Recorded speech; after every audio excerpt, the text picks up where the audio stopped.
സമുദായത്തിന്റെ അഭിവൃദ്ധിക്ക് സാമ്പത്തിക സാശ്രയത്വം അനിവാര്യമാണെന്ന് high range NSS union chairman KS Anilkumar high range NSS union സംഘടിപ്പിച്ച വനിതാ സ്വയം സഹായ സംഘ ഭാരവാഹികളുടെ ശില്പശാല ഉദ്ഘാടനം ചെയ്ത് സംസാരിക്കുകയായിരുന്നു അദ്ദേഹം.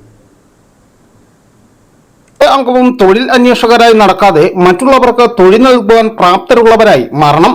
സ്വയം തൊഴിൽ സംരംഭങ്ങൾക്കൊപ്പം വലിയ വ്യവസായ സംരംഭങ്ങൾക്ക് പങ്കാളിയാകുവാനും നേതൃത്വം വഹിക്കുവാനും കഴിയണം. കഠിനമായ പരിശ്രമത്തിലൂടെ മാത്രമേ ജീവിതം വിജയപ്രദമാക്കുവാൻ കഴിയുകയുള്ളൂവെന്നും സംഘടനയോടൊപ്പം ചേർന്ന് നിന്നുകൊണ്ട് പരസ്പര സഹായത്തിലൂടെ ഉയർച്ചയിലെത്തിച്ചേരണമെന്നും അദ്ദേഹം പറഞ്ഞു. എപ്പോഴും മാറ്റങ്ങൾ വന്നുകൊണ്ടിരിക്കുന്ന ഒരു സമൂഹമാണ്.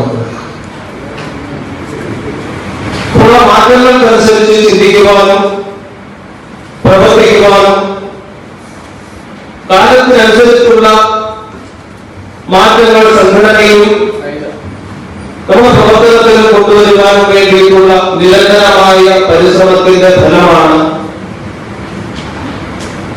ഇത് നമ്മൾ ഈ കൂടിയിരിക്കുന്ന ഈ സമൂഹം. ഇവിടെ സ്വാഗത പ്രസംഗത്തിൽ സൂചിപ്പിച്ചതുപോലെ വലിയ പ്രതിസന്ധികളെ നേരിട്ടുകൊണ്ടാണ് നമ്മൾ ഇത്രത്തോളം ഇപ്പോഴും പ്രതിസന്ധികൾ പൂർണ്ണമായും ഒഴിഞ്ഞു വരുന്നത് നമുക്ക് അവകാശപ്പെടുവാൻ സാധിക്കും.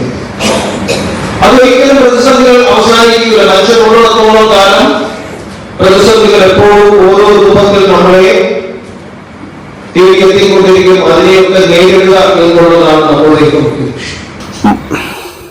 Taluk Mannam social service society vice president KN Sukumaran Nair അധ്യക്ഷത വഹിച്ച യോഗത്തിൽ താലൂക്ക് വ്യവസായ കേന്ദ്രം business development service provider KR Arunkumar വിവിധങ്ങളായ സംരംഭകത്വ പദ്ധതികളെക്കുറിച്ച് അംഗങ്ങൾക്ക് ക്ലാസ് എടുത്തു.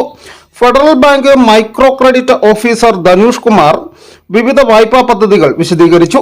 താലൂക്ക് യൂണിയൻ ഭരണസമിതി അംഗങ്ങളായ PC Santhosh Kumar, union secretary PT Ajayan Nair, വനിതാ union president Ushakumari M Nair, secretary Omana Babulal, MSS coordinator KB Srinivasan എന്നിവർ പ്രസംഗിച്ചു. News bureau, Udumbanchola.